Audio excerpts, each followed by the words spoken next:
All right. Good evening, everybody. Call this meeting to order. Haley, can we get a roll call? Absolutely. Commissioner Lorch. Present. Commissioner Huntash.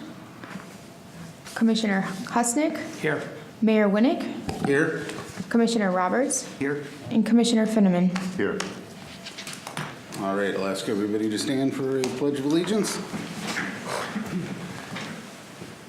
I pledge allegiance to the flag of the United States of America and to the republic for which it stands, one nation, under God, indivisible, with liberty and justice for all.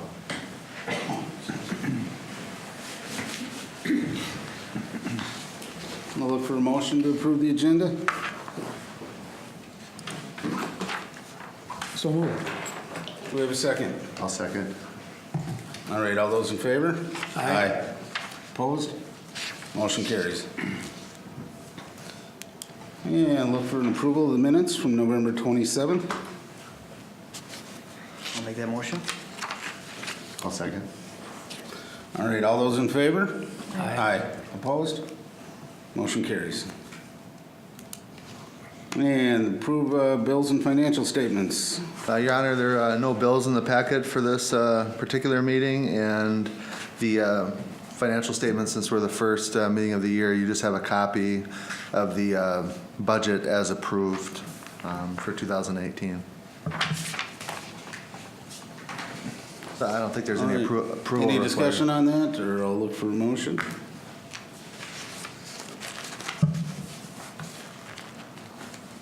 Did you say there was no approval needed then, or? Yeah, I don't think there's any approval needed, given Oh, that. no approval needed, Yeah, not- for this okay. particular meeting, yeah. All right, we'll just skip that one then.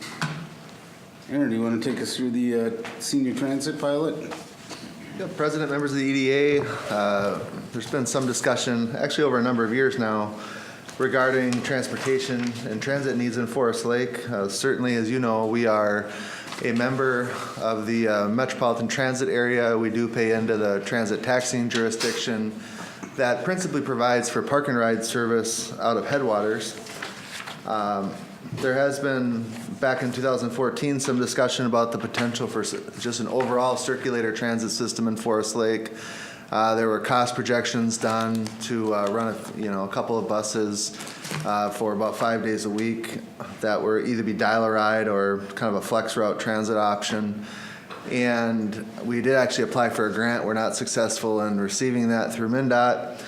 And so ultimately the project didn't proceed. The latest iteration is just based on some discussion that's been occurring in the senior active living community. New Tracks is a group out of White Bear Lake that focuses on transportation services for developmentally disabled clients. Basically, they take them to work sites.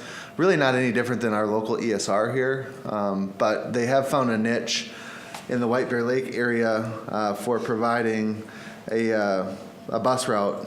They just do it 1 day a week. It's really something that they focus on to fill that intermediate time. A lot of their clients are going to work early morning, late afternoon, and they have some gap time in the middle of the day. So Bailey, I don't know if you can cut me in here to the system, and I'll just kind of show people the White Bear Lake option, and it's predominantly focused on retail and dining options for folks.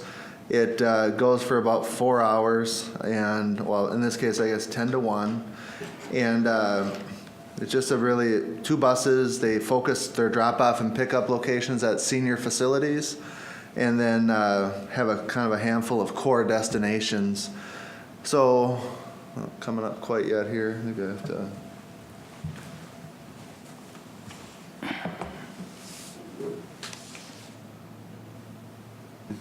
Click the mayor one. All right, there we go. Okay. Yeah, the Yeah. blue light lit up. Yeah. Have to press the mention button. Yeah, underneath that, where the blue light is, just. Yeah, if you're not, if they're not on, little green buttons should help you. Where's your It's to the right of the center about just go right to the center. I've but- had to ask. In the center of this? Oh, to the left, to the center of the screen on your left. Yeah, it's right in there. Thank you. I just know what aligns in with that. Ah, there we go. The open circle.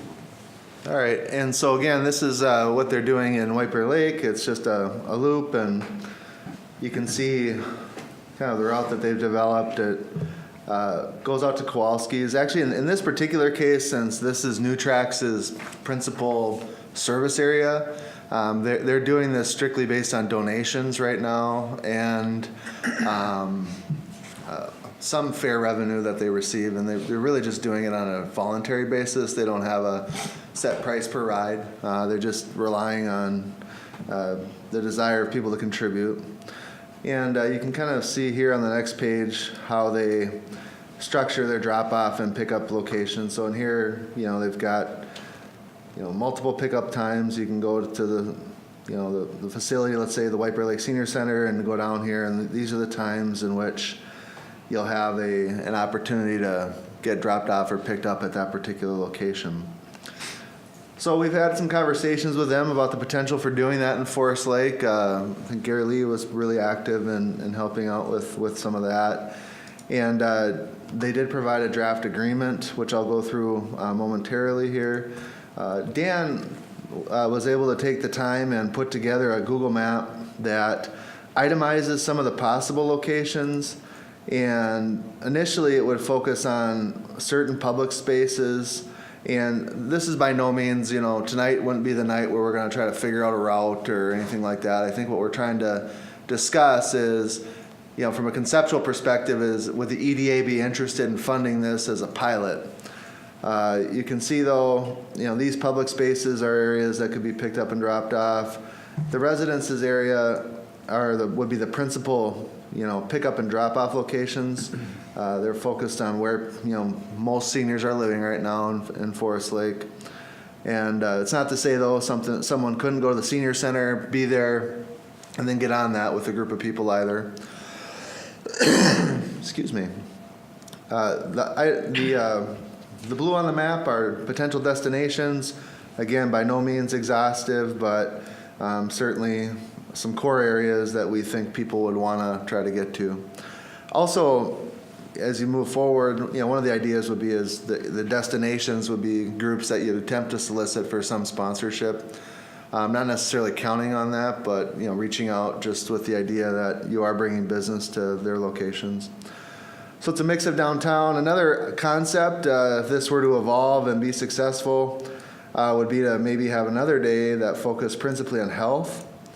And so, dropping off the kind of the retail dimension to it and putting in some health locations.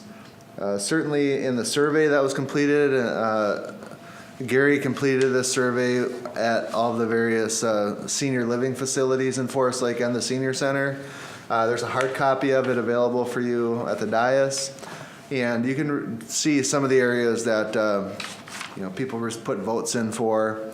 In terms of shopping and restaurants being the largest. Medical appointments also a strong contender there as well. So you can see where folks are predominantly interested in getting to. With that, we've had some conversations with Nutrax. Again, the medical item, that'd be for a later time, would require some coordination with the providers such as Alina. And we've actually even have it, Fairview, Wyoming out here too.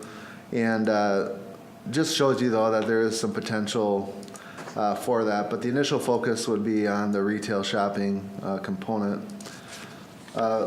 Just looking at the agreement, you can see within the packet overall pricing for basically per week to run 2 buses, so you have some consistency and drop off and pickup, is $327 per week. Is there the Nutrax estimate? There is a little bit of time built into there for driving to and from Forest Lake to White Bear Lake, which is where their garage is located. Also, looking at it overall, if it were to run 52 weeks, the annual cost is estimated at $17,000. Now, the agreement is basically structured on an hourly and mileage basis, so this is an estimate on what we think that would be. based on their experience with it, but it would be more reimbursement orientated. Looking at your budget, another handout you have is the EDA budget that was approved by the council in December. So that's a handout for you this evening as well. You do have some resources here. I would say the $6,300 in operating supplies are discretionary.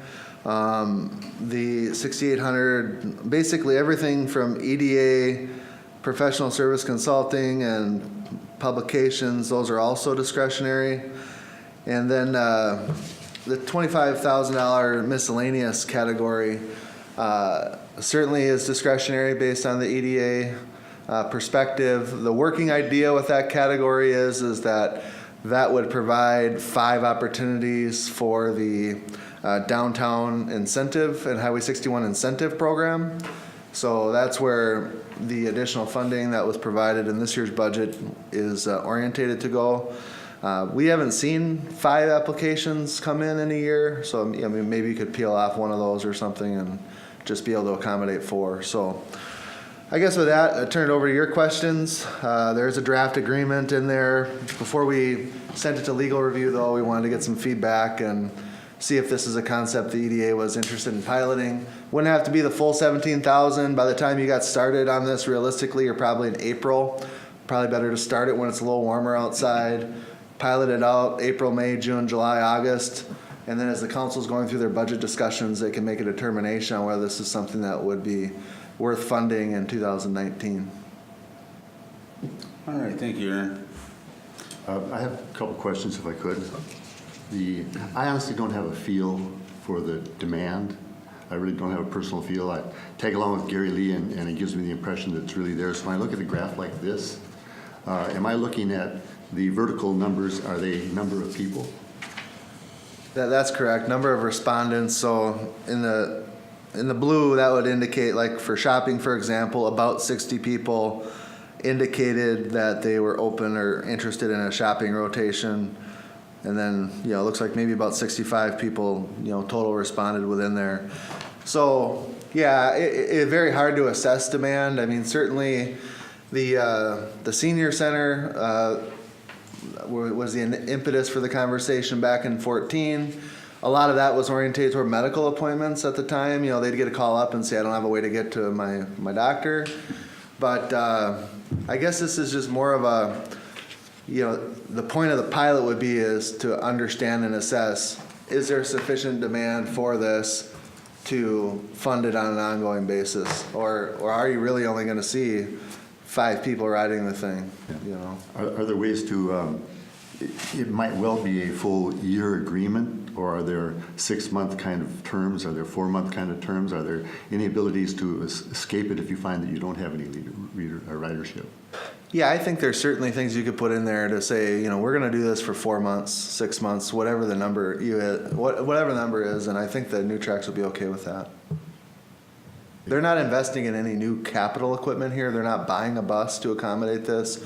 They're in essence repurposing existing buses that they have. Yeah. And I realize you got to put a model in place to understand what you really have to work with. So the only way to really know this story is to do at least a portion of it. So I appreciate that fact. I just wish I had a better feel for what systems are already there with shuttle buses or otherwise. I just don't have this sense of the population that's elderly and not so mobile. The cost of that thing too, that's total without any donations or collecting any fees or anything like that? Is that That's correct, yeah. If you were to get any sponsorship or fair revenue, it would be an offset to that. Well, I guess, a couple of my concerns are the limited points, whether it's pickup or drop off. We're picking up from a couple of the senior housing, but for those that might not be very mobile but still trying to live in their own house, this doesn't do anything for them. Only a few businesses where they're going to be dropping people off. So if a senior needs to get out and he needs to go to Walmart and needs to go to point B or point C on it, they're not going to be able to do that either. So we've got one chance, I think, on something like this to, you know, to make that first impression. And I just don't know if this is really going to be effective. Some of the places we're pointing, you know, whether it's Birchwood or Cherry Point, I believe they all have their own shuttle bus systems already. So I just don't know if we're really, I like the concept of trying to do something, but we're not modeling it after any other system that's out there. We don't really have a record. I mean, you know, this is a start, and then we can grow it into a B, C, or a D. I mean, this is just, you know, let's give something a try without knowing. I mean, I wish we had some type of feedback. This is their first year doing it in White Bear Lake. It is. So they've, I think, you know, maybe 6 months at best in terms of their level of operations in White Bear Lake. I mean, a circulator, you know, type of, there's different types of transit, and certainly this is a very entry level form of transit in a community. You know, it is focusing really on senior population. They in fact have to focus on the senior population. The funding they get, you either have to be developmentally disabled or senior, based on the way they get funded from the state for their buses. So they don't have the opportunity to grab a larger population or, you know, hit, you know, let's say low to moderate income, you know, development or anything like that. They do have to focus on senior or developmentally disabled. And really getting a full dial-a-ride service that would cover the entire community, that's more of a comprehensive type of discussion and dispatching operation. You know, you have to kind of put the back end on that.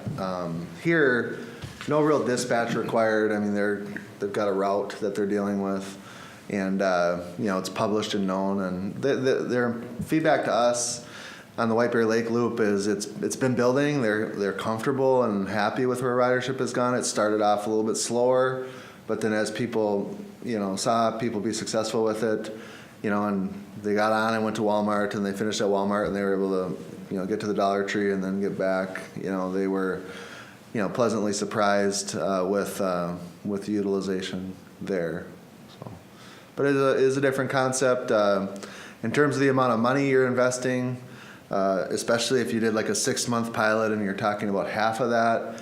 You know, it's a pretty low level and limited barriers to entry. You're not, you know, like in the previous model, it was we were going to be either contracting for the operations of a full service, owning assets, you know, potentially dealing with employee situations and all that, entering grant agreements for buses, and granted more of a system. But in this particular case, it's just an opportunity to see if there's a help for the livability of seniors. I will say it is correct that some facilities do have their own buses. As we've talked to those facilities, it does sound like those are not necessarily they're not necessarily in competition with this particular concept. That might be the bus that goes to activity A, and it really is based on the programming at the particular facility. And they might have you know, we see it, you know, I see it out my office window, you know, we're going to the dollar store today. That's what we're doing. And anywhere from here to, you know, northern Chisago, you know, facilities, Ecumen, whatever, they'll come down here for that. But that's what they're doing. There's no discretion on the part of the individual to say, well, I'm going to go to Walmart, and then I'm going to go to Target, and then I'm going to go to the Dollar Tree. They don't have, you know, that sequencing that could happen. They just get to go wherever their facility decides. Now, is there a charge for the riders, or is it free to them? You know, the suggestion from NewTrax is that it be basically a free will donation, you know, that people can contribute, but not necessarily have it be required. Certainly there are many models that would, you know, would allow for a fare. You know, that's a normal thing to have.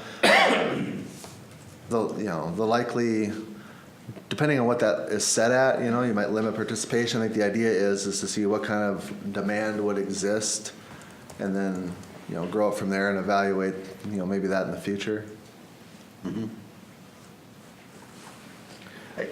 I guess my thought on it is, although I tend to agree a little bit, Ben, on that, you know, the kind of hit and miss and that, but really for the dollar amount, to try to do what it is, a pilot, to see, maybe just kind of get a feel for what that long-term need is and use for Forest Lake, that's pretty reasonable, pretty reasonable price.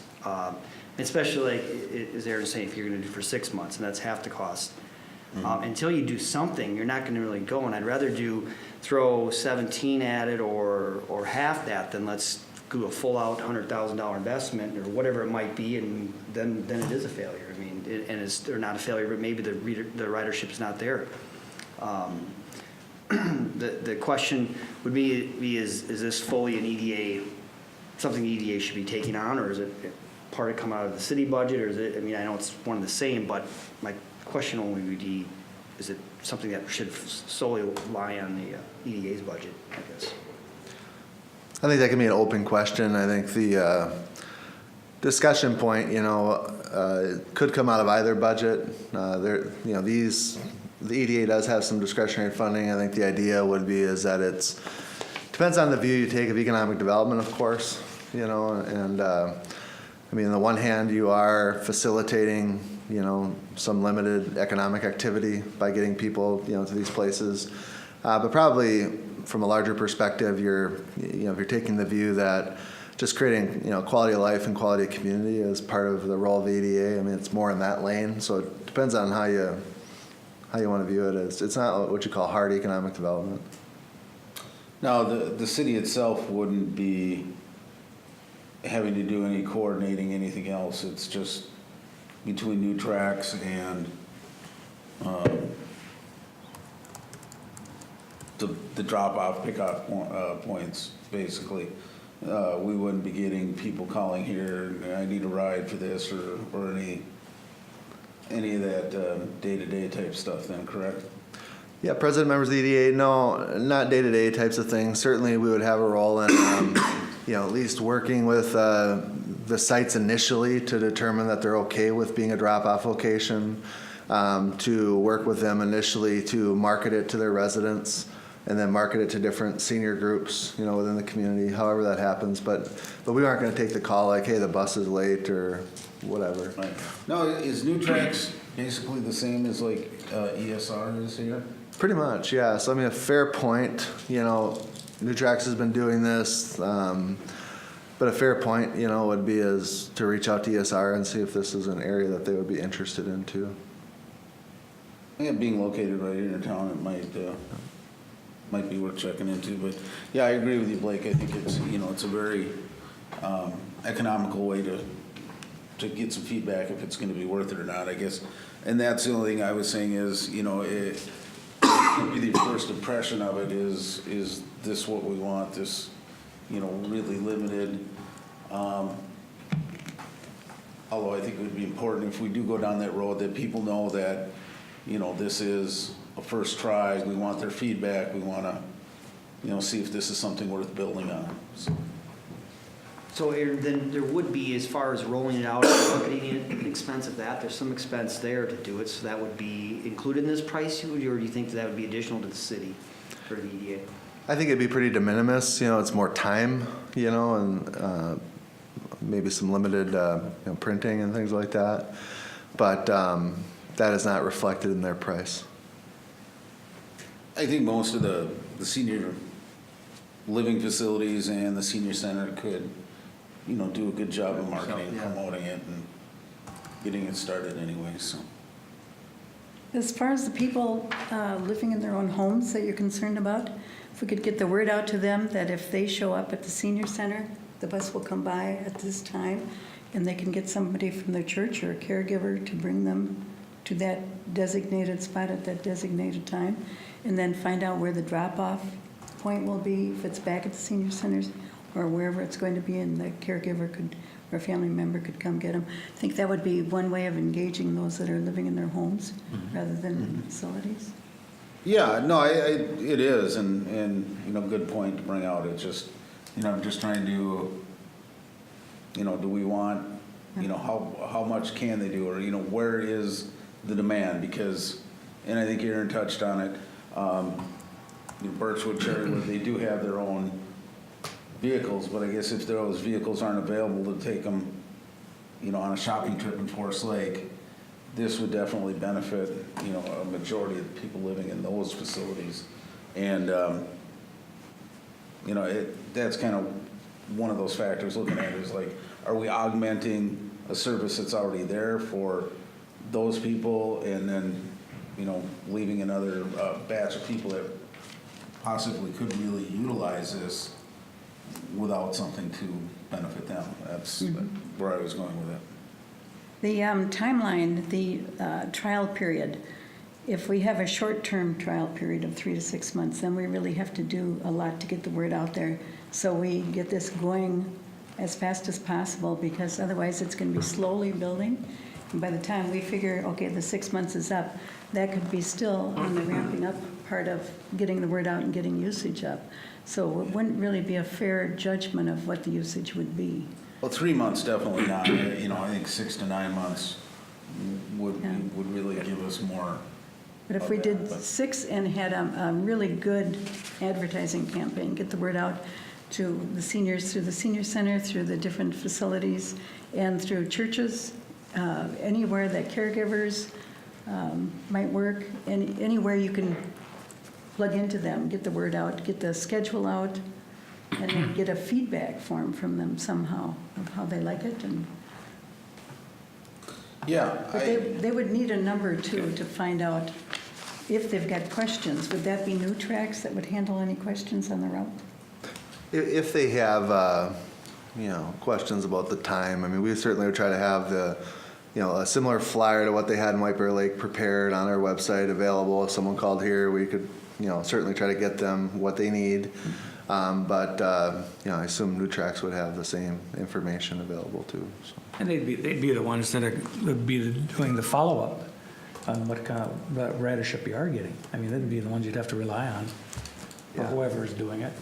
And the whole thing really boils down to how do you know until you try it, see what response you're gonna have with it, Well, it's a social good for sure, and it's always hard to not follow through and see what can happen.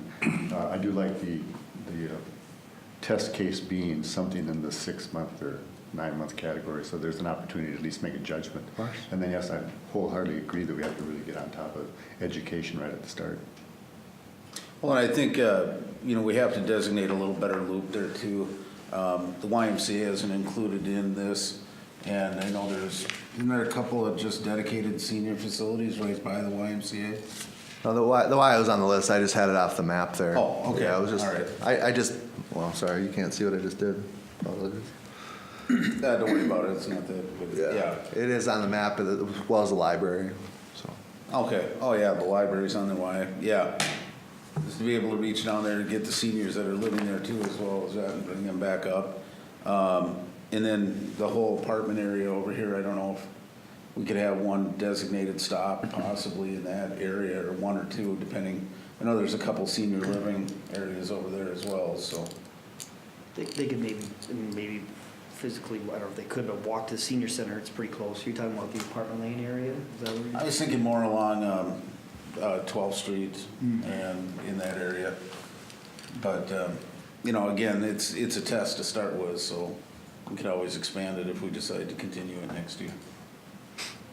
So once you finish out an actual map that we would all accept as the route, then their group would come back with a very specific price based on that route. Yeah, President, members of the EDA, so what I'm hearing here is a desire to pursue this further. We would formulate an agreement that had 6 to 9 months in terms of term, a price. I mean, the price will be the same, I would anticipate.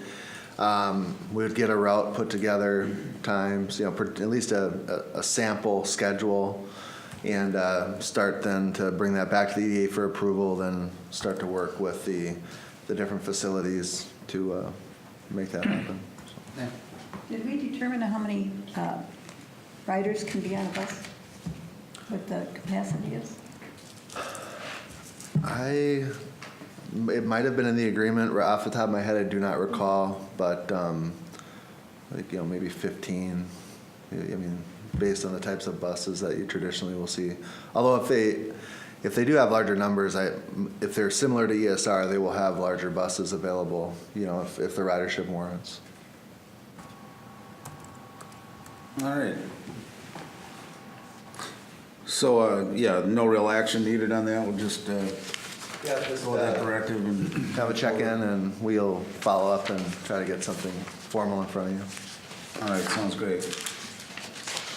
Aaron, are you going to cover the comp plan? Yep, President, members of the EDA, as most of you are aware, we have been working on the comprehensive plan. The preliminary phase of that is done, and now it's moved on to a public feedback and engagement stage with the different elements of the comp plan. One of those is specific to the EDA. The economic competitiveness element is something that we'll be soliciting feedback on. It should be available, and generally speaking, for the different elements, whether it be housing, land use, transportation, et cetera, we'll be in a situation where for the month of February, for the most part, minus precinct caucus night, Tuesday evenings, trying to have outreach sessions on the different elements of the plan. And the one for the EDA, though, we're looking at February 27th, and just wanted to know if that was something that worked out for everybody, if you had any specific thoughts about what you wanted to see out of that. I mean, for those that aren't on the comp plan task force, ahead of time, of course, you would get the draft of the economic competitiveness section, and really just an opportunity for anybody and everybody to come provide feedback, for you as a group to provide feedback and discuss, and keep the process moving along. So that's all we're really trying to do here, is see if there's anything else that you'd like to see happen with that outreach and engagement piece.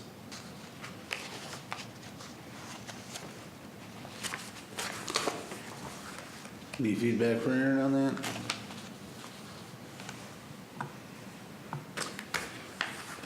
Sounds like we're going the right direction. I'll do my best to be at that meeting, so. Yes, the meeting works for me. I think I've already got logged in somewhere. Sounds good. All right, thank you. And then on number 9, McCulloch and Herrick pre-development agreement, or application, sorry.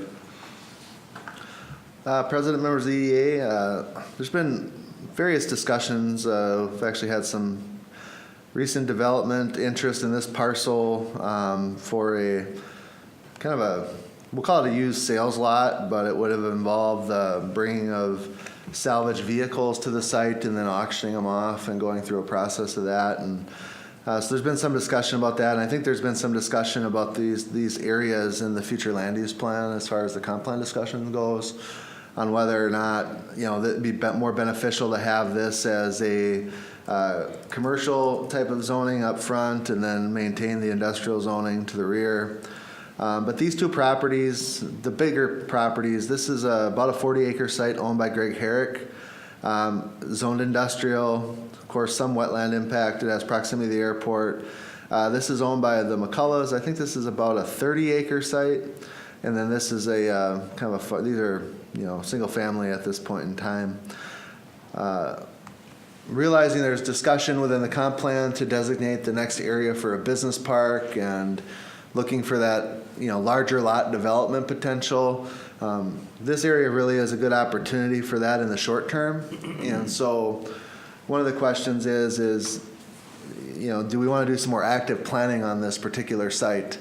There are some challenges associated with it, including, as you can see with the Herrick property, some wetland, and there's actually some active drainage issue discussions in this area that are trying to be resolved.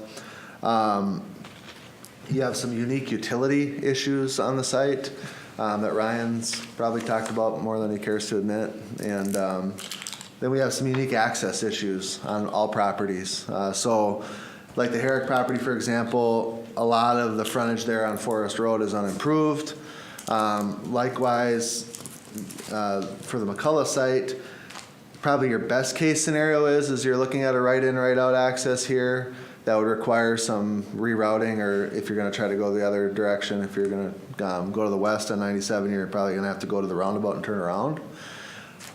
There's been some discussion that the best option for accessing this site would be off of Forest Road through the Herrick site, which, those two issues would require, collaboration on the part of the property owners.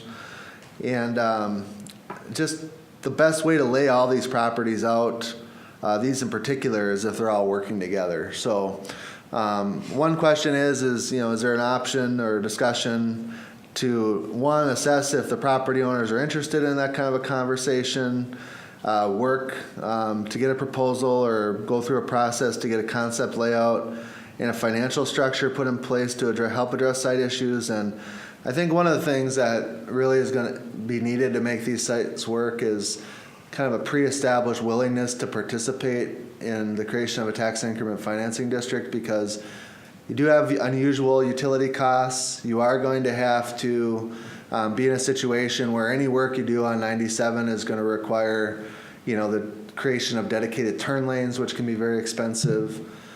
Forest Road, for example, would likely need to be improved if there's going to be industrial activity on that site, and then the unique utility issues. So kind of all those factors, as I've kind of just really back of the napkin, pro forma this site out, really it's a tough one without that type of assistance. Now you need a project, obviously, to generate tax increment, but I think the development groups here would be in a better position to market these sites if they understood that there was a willingness to do that. So land planning, financial planning kind of put together. Just curious if the EDA would like to move ahead with that. Another option, we can talk to Chris potentially about whether some of that planning would be a candidate for the pre-development fund that the county economic development agency has got put together, depending on what their criteria are. Otherwise, again, another potential discretionary type of activity within the EDA, some of which might be able to be done relatively easily. So. Go ahead. Given the history on these properties, I do think there has to be property owners buying into the idea of working somehow together and partnership somehow with the city, so that they have a higher probability than they've had in the past. There are that many public issues that have to be attended here to make this happen. That I like that starting point. The owners, the structure of this kind of napkin pro forma, or whatever you might say might be the cost, whatever you said was the second part. And somehow getting a concept plan, which I don't think is too hard to get to in terms of costs, and then seeing if the county and the city can talk about this in a real proactive way. Thank you. Ryan, given the, drainage remediation done on the Moore Farm, just on the other side of 61, does that reduce or affect the potential of these wetlands on this side? No, so the work that we just did and related to the 61 ditch drain tile improvements is in between the Hardwood Creek Trail and 61 and flows northward through the roundabout project. Mm-hmm. The wetlands that you see right there have historically had an open ditch to the north through the interstate properties, and currently there's an application with interstate companies into Rice Creek. Was considered incomplete, so some more additional submittals will be submitted here that they're trying to work on remedying the drainage issue that has been caused over time with expansion of their boneyard of their site. Okay. But if you look at some older aerials, it's very easy to see an old open ditch drained to the north. There's a couple culverts under 97 that drain into Clear Lake. But if we can reopen that passageway, it would retain back to the original size of the wetlands, but you're still going to have all the wetlands within those areas that certainly got a lot of space to work around.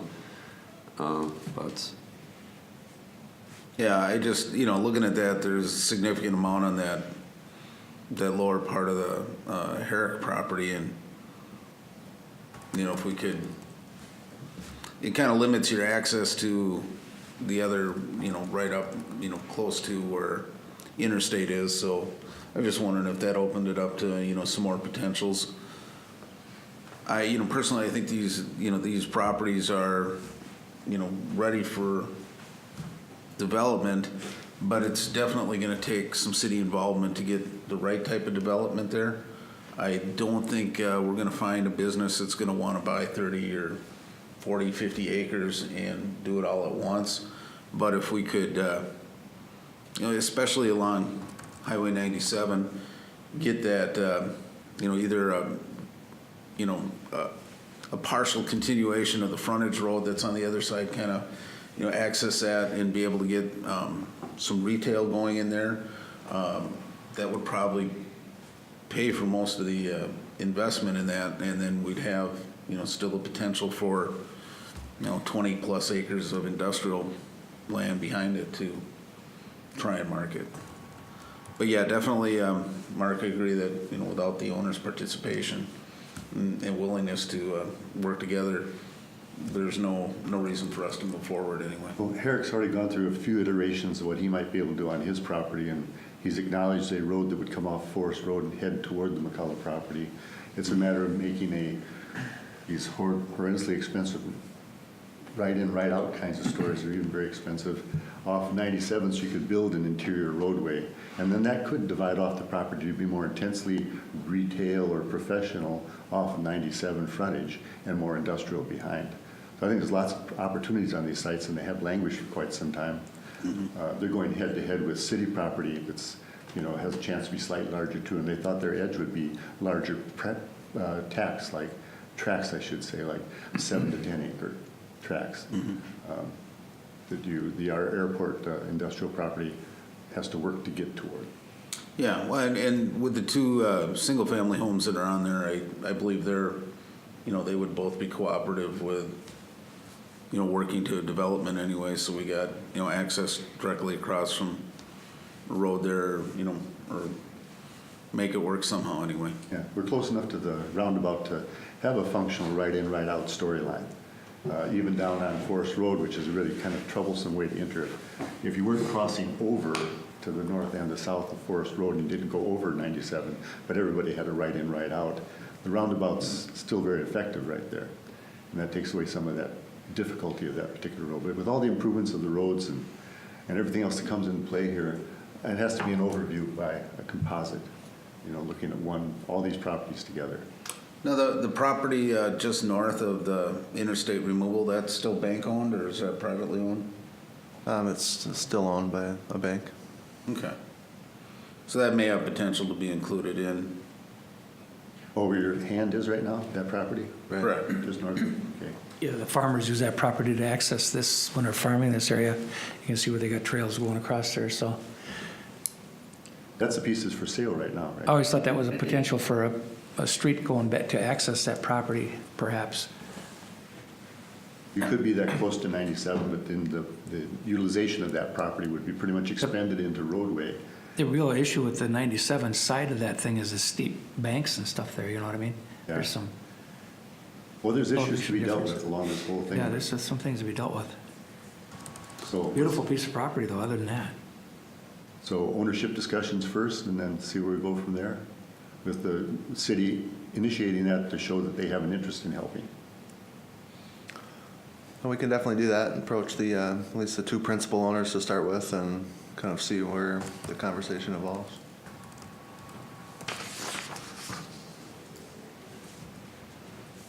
Any other thoughts on that? All right. Number 10, business retention visit summary. I know with the holidays and everything, I have not done any of them lately. I don't know if anybody else has reached out. I was going to myself. Well, that takes care of that one, nice and simple. I've done the 5, and I've asked Dan to give me a list of everybody else's 5 so that I don't cover the same ground, so that there might be a chance for me to move forward on some others. And Jenny as well as participating, looking forward to talking to more businesses about the open to business story and other things. Sounds good. Number 11, other. Gunnar, I do have one other item.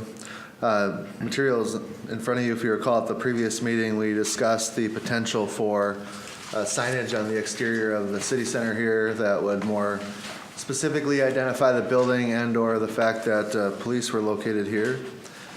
And we do have a concept. I think the one thing that was asked at the last meeting was just an illustration of where the lettering would go. So you do have that in front of you this evening too in terms of an option.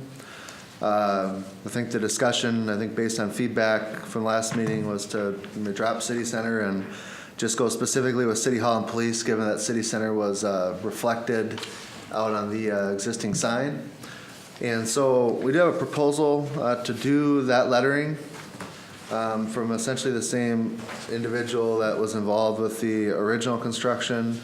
Pricing for that is about $6,500. Well, actually with tax, they have tax on here, but we're tax exempt, so about $6,500. And I think the last this meeting too, there was a discussion on, if we're going to do it, should we light it? And there's a proposal from Vinco that would provide for the lighting, and that would be an additional $3,255. Just the way the building's set up, it's a little bit of an interesting situation out there for lighting.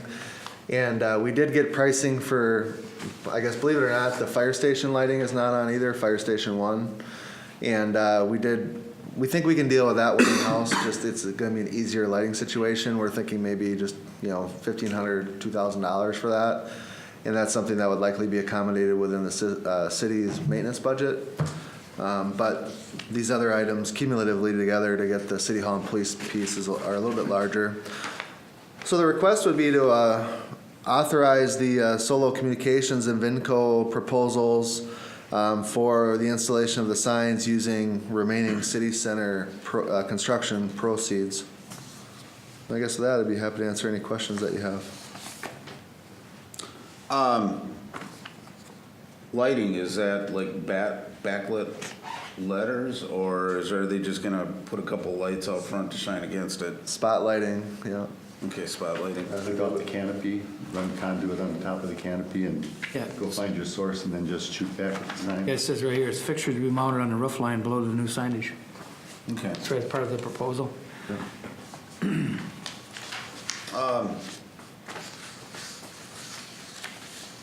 Pretty bland.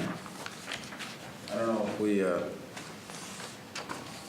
want to reach out to another sign company or something just to give a proposal what they might.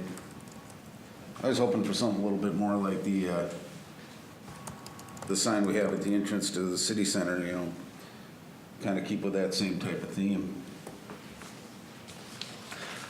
Yeah, I guess when we looked at it, we do have, of course, some of the larger branding of the logoing that's happening with sort of that metal illustration of the logo, kind of like you have behind you here up front, and so there is some of that large, block lettering, that's happening over the canopy.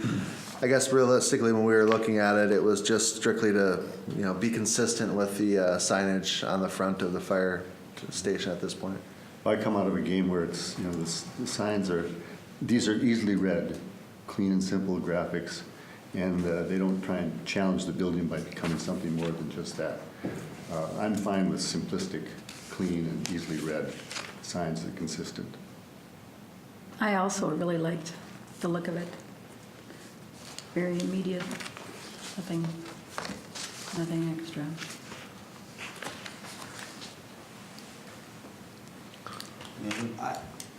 I'm fine with that.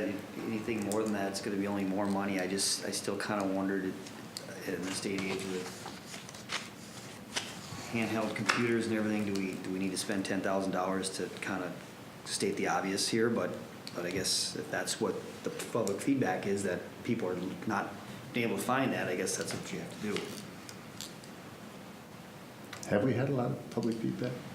We do. That was really the impetus. We were kind of more with Commissioner Roberts' line of thinking. We have City Center out front. It just doesn't scream police department. Our biggest challenges have been in the police area where, and believe it or not, we get lots of people that come through here wanting to renew their tabs, and they just don't always understand who does what and where and all that. And so, yeah, the biggest component really is just to let people know that police are a component of a city center, because in many communities they are standalone facilities and what have you. So that was really the driver, and we have received a lot of feedback from our staff up front saying, geez, I didn't know you were in here, because I Googled city center or police, and they just didn't quite get it. And this location on the facing here was sort of best in terms of how our sight lines work to the back of the property here. But yeah, we do get some feedback for sure that they're missing that. I have a hesitation on the illumination. The daytime proposition, I know Minnesota's kind of dark early in the winter, but it still gets to a fairly late hour before you start to think about the illumination. So that's just a big chunk of money that could be thought of as an alternate. That's certainly the discussion. The lighting was in response to some of the feedback we got at the meeting, last meeting. And that could be because there's two separate contracts that could be done at a later time. Yes. If so desired, right? If we felt we needed to. That's correct. Yeah, they can be independent of each other. Absolutely. Yeah. So the only other thing I would say is we do have a manufacturer in Columbus that makes commercial signs that maybe we'd like to see if we can get a competitive quote from them as well. Can reach out to them or something, bring it back at the next meeting. We can certainly do that. Again, the idea here was we were just working with someone that had worked with the building, and if they can, I think the idea is if they can fabricate the same signs, that's great. Yeah. Get a different price.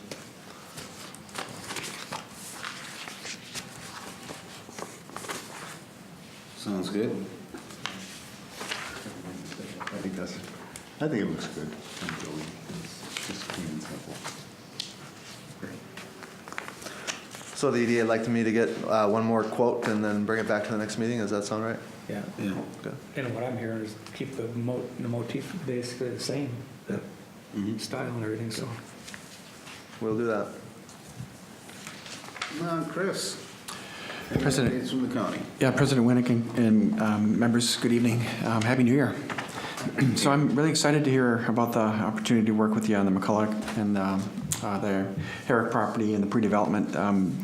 I was going to give that as part of my report tonight, is that we're working on the policies and guidelines for the pre-development finance fund that was approved by the county board and by the CDA board. And so in March, we'll be accepting applications for grants from the cities to help out with those types of activities, like the wetland delineations and engineering studies and feasibility studies, to see if it makes sense to take these parcels that have been sitting for a number of years and put them into production. So I'm really looking forward to the application, and I'll be working with staff as part of that as well. And it goes back, and I have to thank both Aaron and Dan for helping us put together the 2017 to 2019 Economic Development Plan for Washington County. And one of the activities that was identified by the cities is that there are some needs for these types of opportunities to take these parcels and put them in a business park perhaps in the future. So we developed this program this year, and now we'll have $135,000 to go forward, and it'll be a grant program. So we're looking forward to working with you and possibly helping on things like what you were talking about earlier this evening. So the other thing I'll just mention briefly is that we have the first 6 months underway of the Open to Business program. We've assisted 52 businesses in the county, 7 of them from Forest Lake. So far, the program has closed on 2 loans. There are 4 more loans in the pipeline. The 2 loans that have been closed have a loan value of about $175,000, and that's leveraged over $1 million in private financing. The 4 that are in the pipeline are looking for $400,000 that will leverage over $10 million in private financing. So the program is working really well. So I'm very pleased to be able to give you that information. I'll give you quarterly updates as we go. But I think for the most part, it's been widely received, and I think one of the loans that's in the pipeline is coming up is in Forest Lake. So we're looking forward to that closing, and I'll sure share that with you when I can. I think with that, I'd be happy to answer any questions you have, and appreciate your partnership. All right, well, thank you, Chris. Thank you. Really good to hear about the success of the Open to Business anyway. On the pre-development planning that you're getting together, and thank you very much for that, are we going to have kind of like a countywide, say, guidelines or anything, or a recommended process to go through on that? President Winnick, I guess I've got him right here in front of me, the draft form. And so, and then I have to again thank Aaron. He helped us kind of put these together and with some of the recommendations.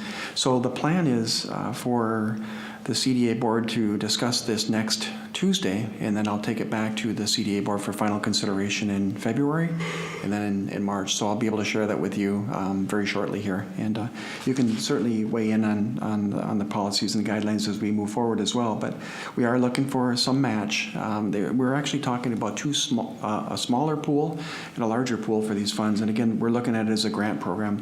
The small pool would be grants up to $10,000. The large pool would be grants up to $40,000. And again, that would be used for pre-development expenses like the engineering study that we talked about earlier. Sure. And for the large pool, up to $40,000, we'd like to see a 1-to-1 match from the city. For the small pool, we're only looking for every dollar, like 0.05% match from the city. So we're trying to encourage more grants in the smaller pool, and by reducing the amount of leverage that the city has to come up with, we're hoping that we'll be able to do more projects throughout the county. Oh, sounds great. Thank you very much. Thank you. Any other questions for Chris? How are you doing, Ted? I'm doing well, thank you. In the spirit of small things to support economic development, we did announce the information for the Chambers Lakes Area Expo. It's coming up on Saturday, March 24th. That's kind of the community home and business show that we do at the Maranatha Church, just across the border in Wyoming. And last year we had probably close to 1,000 people come through the doors, so nice event. Registration for exhibitors is open, and if you'd like more information, let me know. We also have our January speaker coming up tomorrow. He'll be talking about leadership, and sounds like he's quite an interesting, dynamic speaker. And then this Thursday evening from 4 to 6, we have a member mixer at the Jesse Johnson State Farm Agency. Thanks. All right, thank you very much.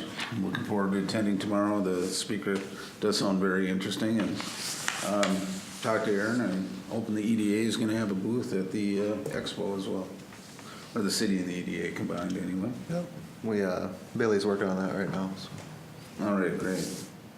I have just a couple minor updates.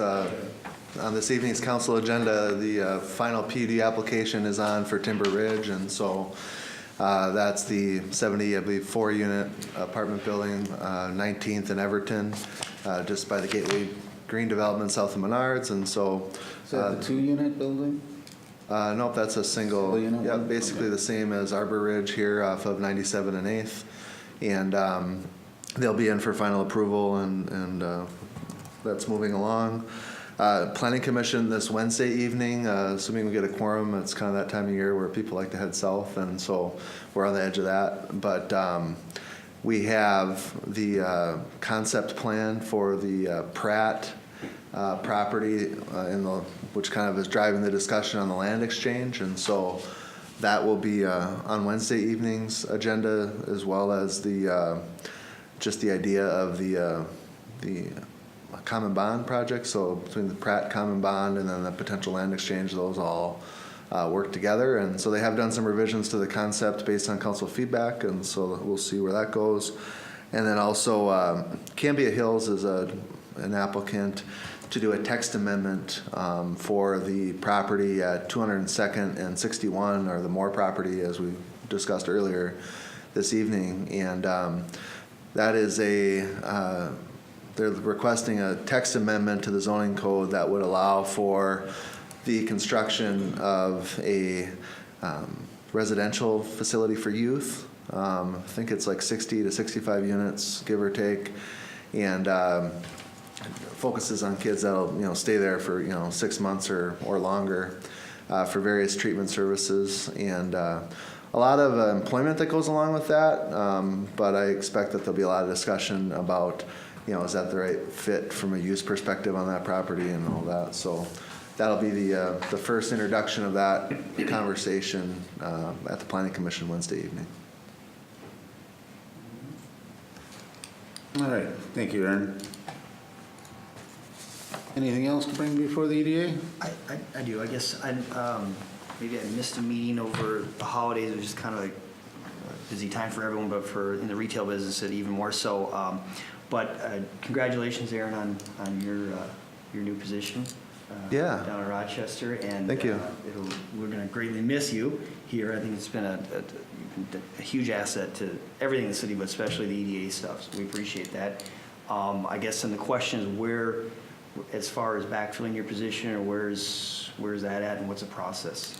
Yeah, the council is going to discuss the designation of an interim administrator tonight, and the Personnel Committee is recommending that Dan be appointed into that. And so my assumption is that, that would involve, both the administrator role, but also, the interim as the EDA executive director as well.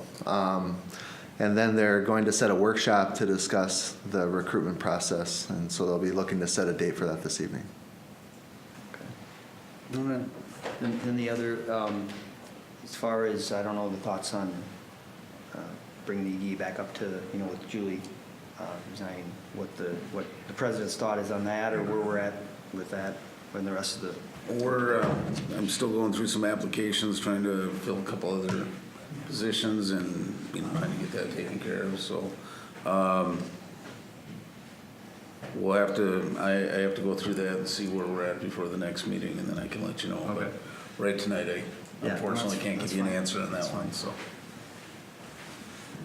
All right. Anything else to bring before the EDA?